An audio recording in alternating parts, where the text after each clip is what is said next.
Chapter 2. We were brought up together. There was not quite a year difference in our ages. I need not say that we were strangers to any species of disunion or dispute.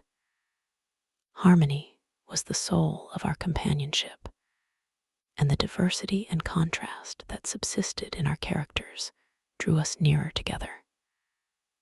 Elizabeth was of a calmer and more concentrated disposition, but with all my ardor, I was capable of a more intense application, and was more deeply smitten with the thirst for knowledge.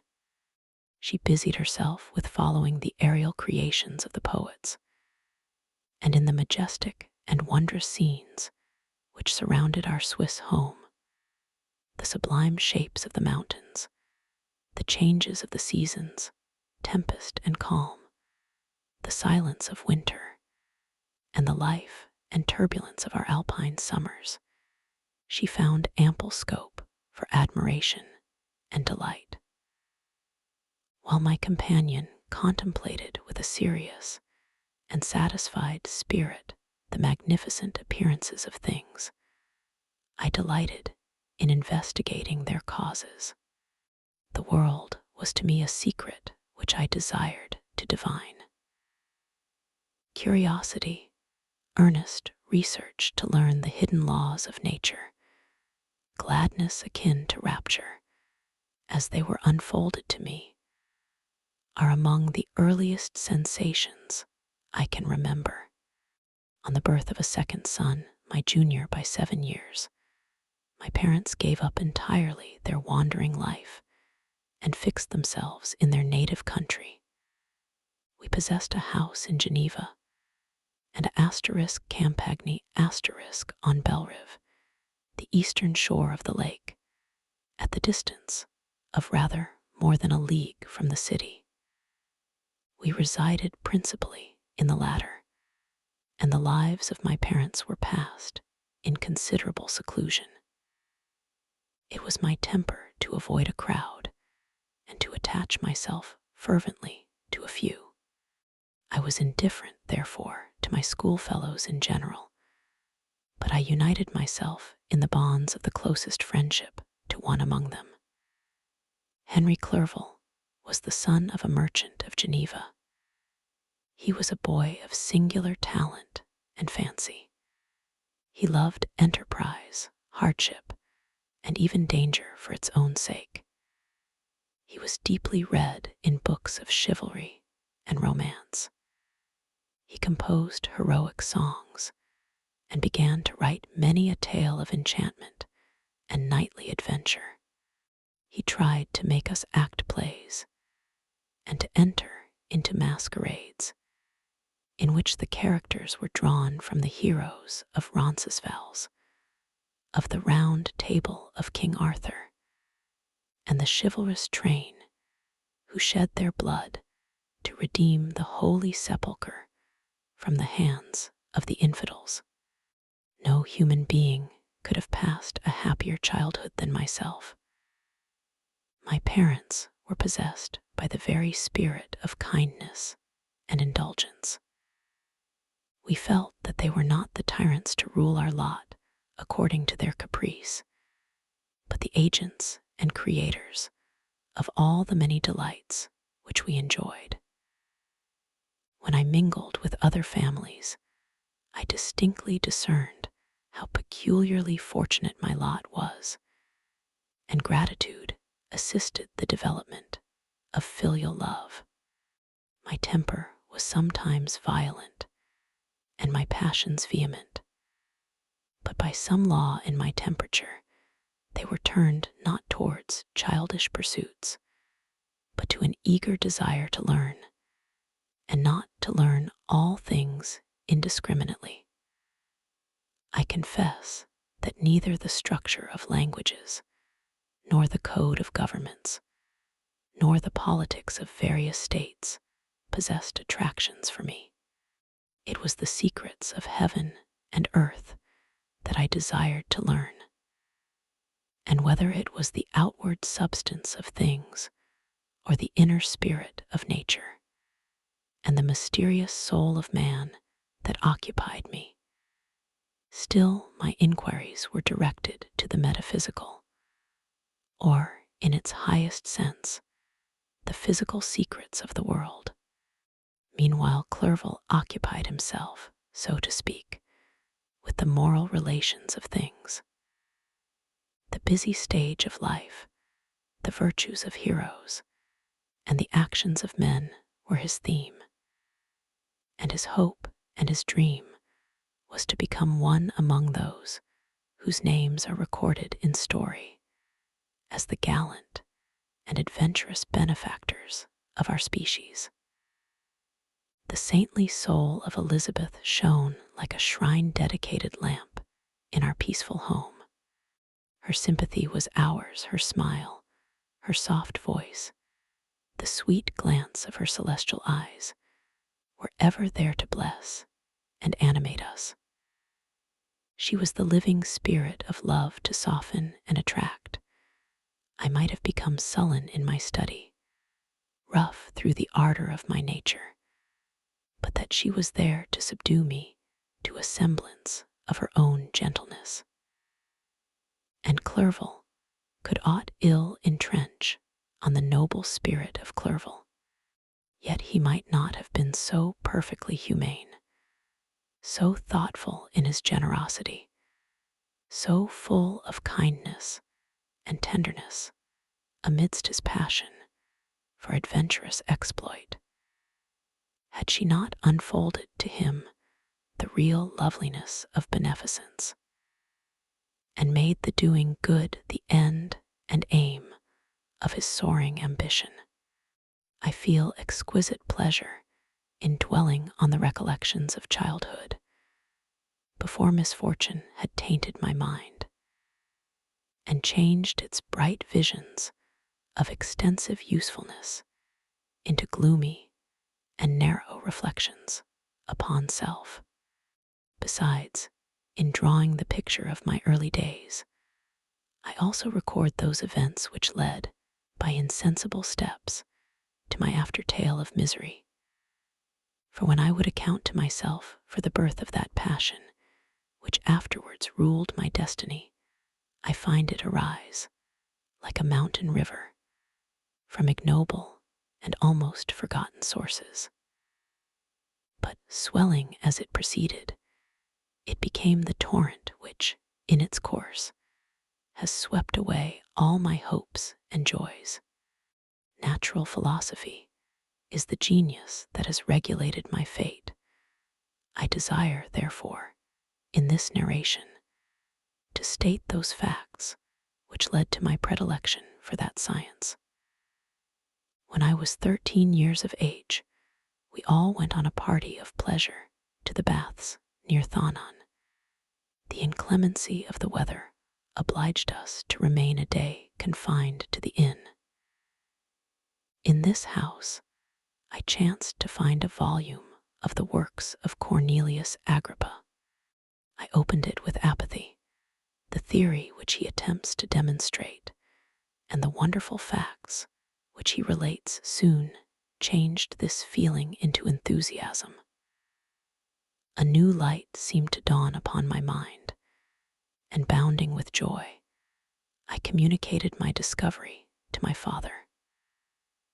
My father looked carelessly at the title page of my book and said, "Ah, Cornelius Agrippa, my dear Victor, do not waste your time upon this.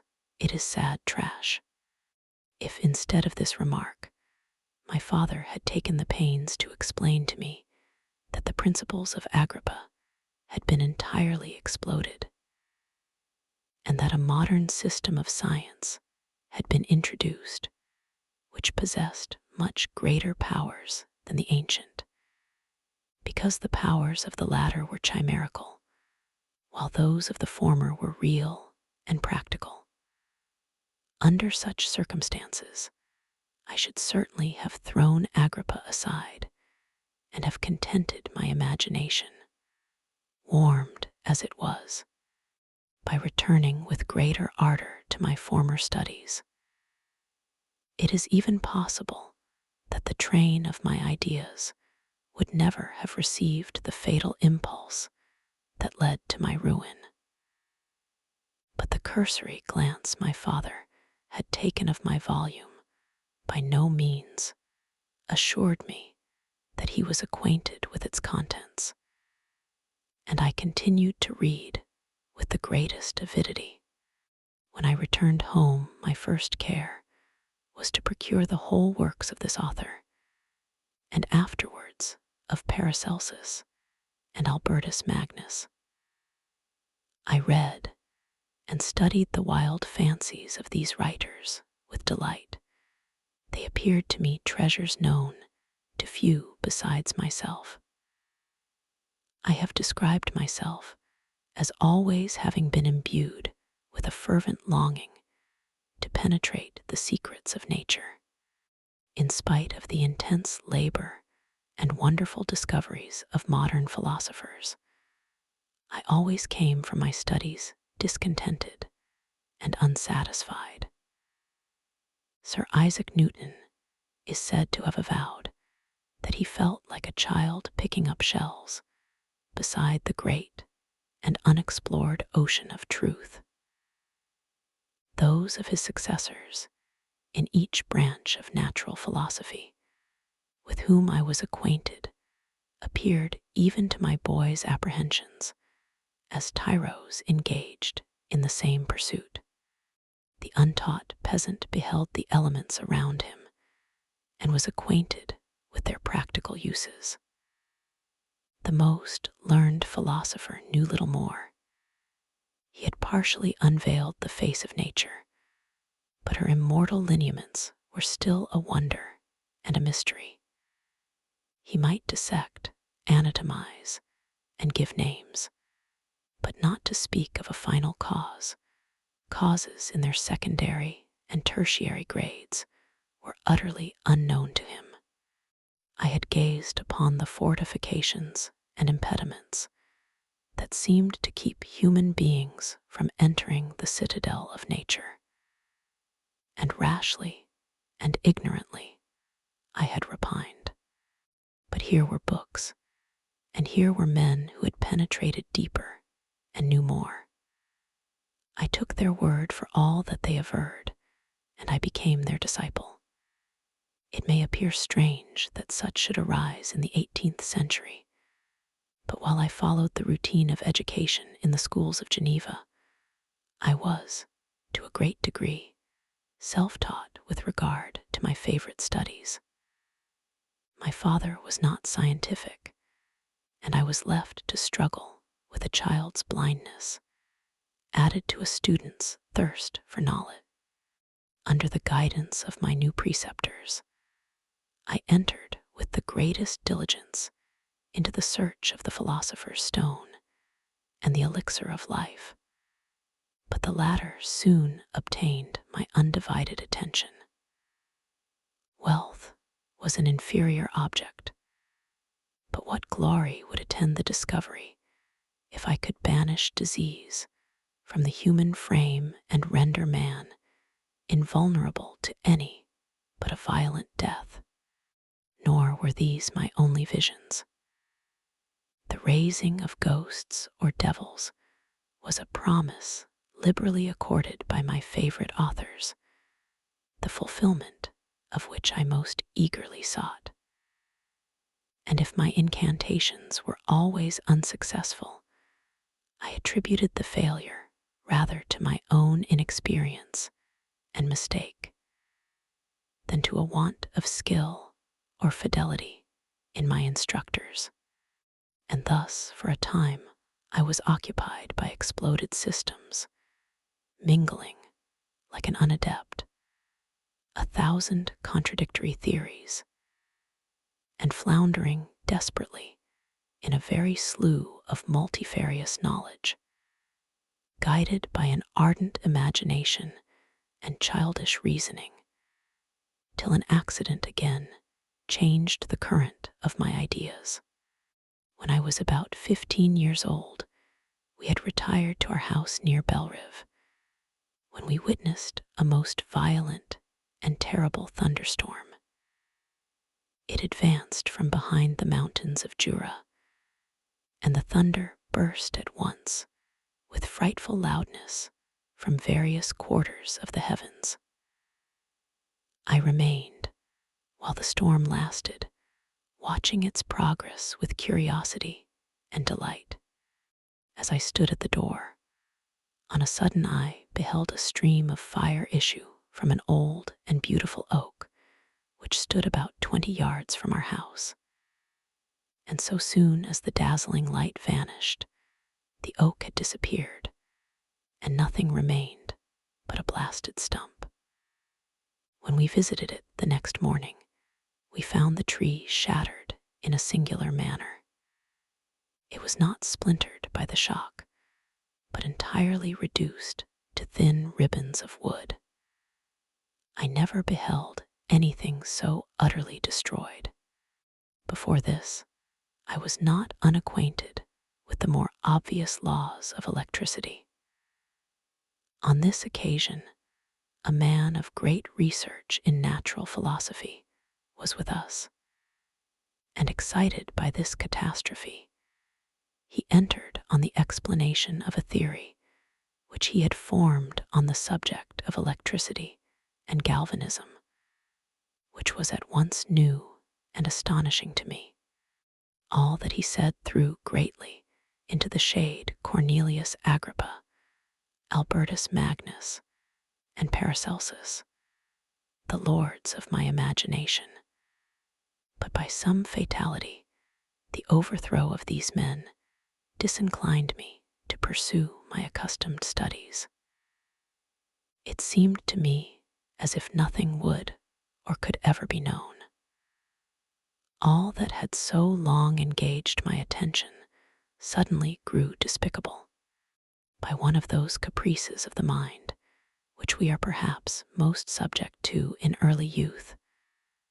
I at once gave up my former occupations, set down natural history and all its progeny as a deformed and abortive creation, and entertained the greatest disdain for a would-be science which could never even step within the threshold of real knowledge.